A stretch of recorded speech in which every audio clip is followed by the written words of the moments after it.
Alrighty, hello everyone. My name is Audrey and I'm going to be talking about genetic engineering. So I think that many of us, most of us, are engaged and active in some sort of social media platform. And while social media has its ups, it creates unrealistic expectations for our lives and appearances. Things like, if I only had blue eyes or wavy hair or like bigger muscles, and I relate to this one, if only I was a couple inches taller. Many people wish they could alter the genes that they were born with because they deem their appearances as inadequate. And now the idea of designer babies enters the picture. The idea that you can pick light blue eyes or freckled skin for children while they're still embryos. And this situation refers to a rather new technology known as genetic engineering. And the new technology, as developed in 2013, is called CRISPR-Cas9. But despite the common negative connotation given to genetic engineering, there are endless possibilities and potential good that this technology could accomplish, which I will inform you of today.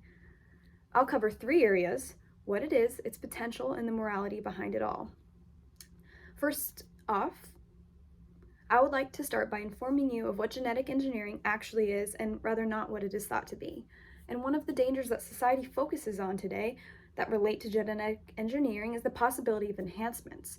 Fortunately, questions about this are simply futile because Jennifer Doudna in A Correct Creation says, "Of course, there's a limit to what enhancements will be possible or safe to attempt." Then she proceeds to explain that different enhancements and desirable traits don't have clear-cut genetic causes. That's not to say that they aren't heritable, but just that the complexity of these traits may be beyond the reach of a tool like CRISPR.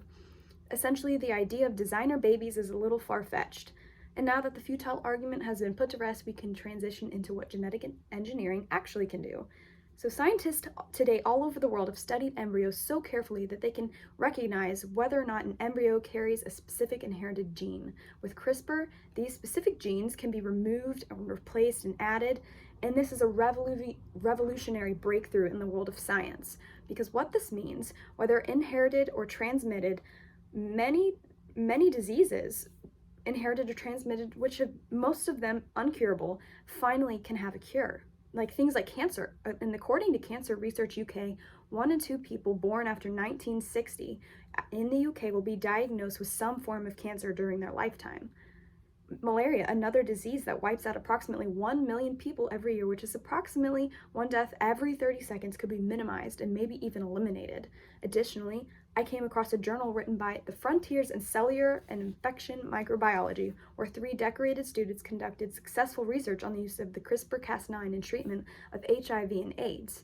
In summary, we could cure diseases such as malaria, cancer, HIV, and AIDS, and this only covers the surface of potential. So as far as it seems great, but what I will talk about next dives a little bit deeper into the world of gene editing, touching the morality behind it all.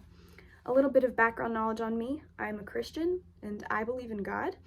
As far as I can think, if anyone listening believes in some sort of creator, I think it's acceptable and necessary to pose the question of if this new technology crosses the line between God and man. Is this technology playing God?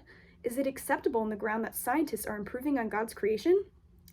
But in the book of Genesis, chapter 3, we see the fall. And before the fall, mankind didn't need technology to thrive, but afterwards we see that it becomes necessary. So now, today, we need technology, and gene editing is just a new advancement, a new tool, a new technology that will help society survive.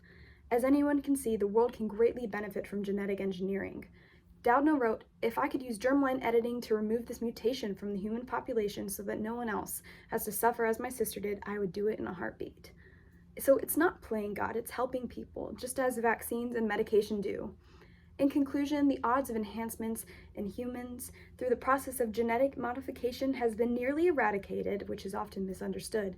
The possibilities, again, are endless, and we are looking into a whole new world in the scientific field. So like malaria, cancer, HIV, AIDS, cured, gone. The long-awaited hopes and dreams of curing the uncurable have finally managed their way into existence, just upon the horizon. Scientists have been ready to change the world for the better, and their time has come. Thank you for listening.